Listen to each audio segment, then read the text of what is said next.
First question is from Muhammad the 1-1. Does heavy deadlifting on a pull day grow forearms or biceps? Oh, controversial. Do deadlifts make your arms bigger? It's not a direct arm exercise, but I thought he said pull day. I was confused there for a second. but let's talk about the data, right? The data shows that heavy isometrics recruit the most amount of muscle fibers. Heavy isometrics can build muscle and strength. Also, muscles that are put under tension in a stretch position or elongated position, that is the best position for hypertrophy. Now, all ranges of motion build muscle, but lengthened in comparison to like mid-range or contracted is going to build the most amount of muscle. And there's also load, right? Just the sheer load that the CNS has to manage sends a muscle building signal. So look at the deadlift. Crazy isometric tension in the biceps and in the forearms. In fact, if you've never deadlifted— Some of the most demand you're going to get. Totally. And if you've never deadlifted and you go deadlift heavy because you're relatively strong in your hips and legs and all that stuff, you'll find your biceps are sore the next day, or your brachialis will be sore the next day. So heavy isometric, check. Is it a lengthened position? Your bicep is in a lengthened position, check. And then load. Find me an exercise you can load more than deadlift. So controversial, but I'll say, yeah, you will build. Well, and all the hypertrophy nerds are going to argue because everything revolves around bicep curls, and that's the only way you can, build and develop your biceps. But there's plenty of studies out there for isometrics, just exactly the way you're describing it. And this is placing the most amount of load you can possibly place on your forearm and bicep with that in mind. If it being an isometric controlled stabilized position that you're fixated in with those, but there's other ways to train them, and all of it is beneficial. It's not just the one thing that we're talking about here. So just that's for all the haters. We all are gonna go the same. It's so funny. I thought I was gonna be the only one to jump all over the idiots. So I know this is going to piss off all the science nerds. You went after hypertrophy bodybuilder. I'm going to go after all the science nerds that live in a 6 to 12 week study bubble, or only know how to tout studies they read versus like real world experience. My whole life I've been lifting, and as a kid, like arms and forearms were like such a big deal to me. And I did every forearm magazine superset workout exercise you could think of.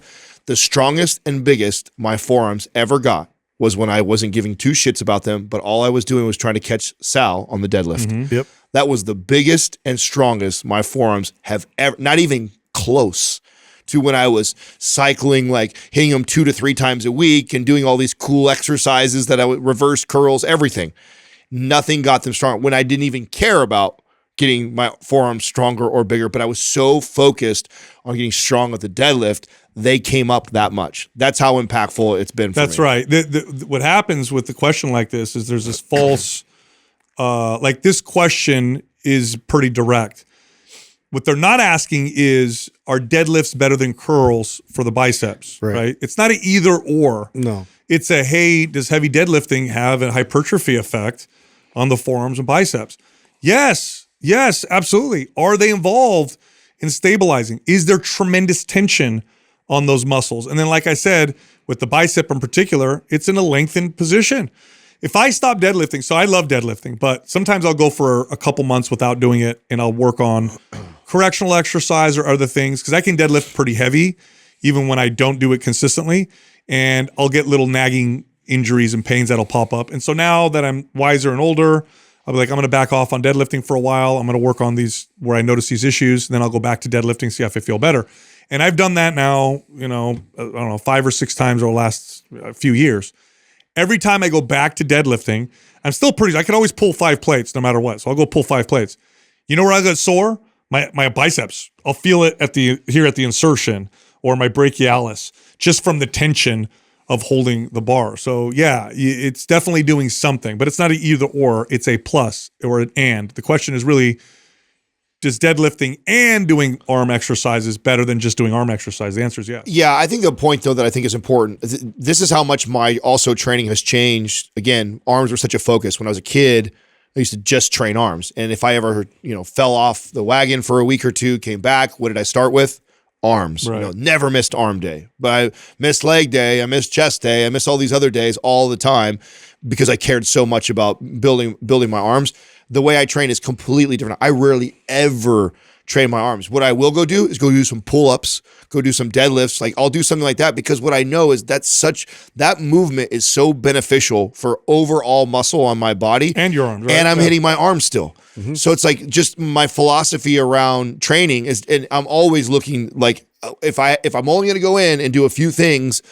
In the past, that would be arms. I would do a whole arm workout for a half hour if that was all I was to do. That would be the last thing on the totem pole. Now it's like I'm going to go in and do deadlifting or pull-ups or these big movements that I get to develop my back and my forearms and my biceps all in one exercise. It just makes more sense. Speaking of which, the other day I saw a dude working out, jacked, well developed, and he was doing the pull down version that we talked about as a bicep pull down version, a compound lift. I saw him. He had his wrist like this, and he pulled down, but he had this kind of like rounded position because he was focusing on the bicep. Yeah. And I'm like, oh, and he's very well developed. Obviously, he knows what he's doing. It's not like he has bad pull down technique. And then I went and saw him do other exercises for his biceps. I'm like, oh, he's doing pull downs for biceps. He gets it. I never saw that before. Love that.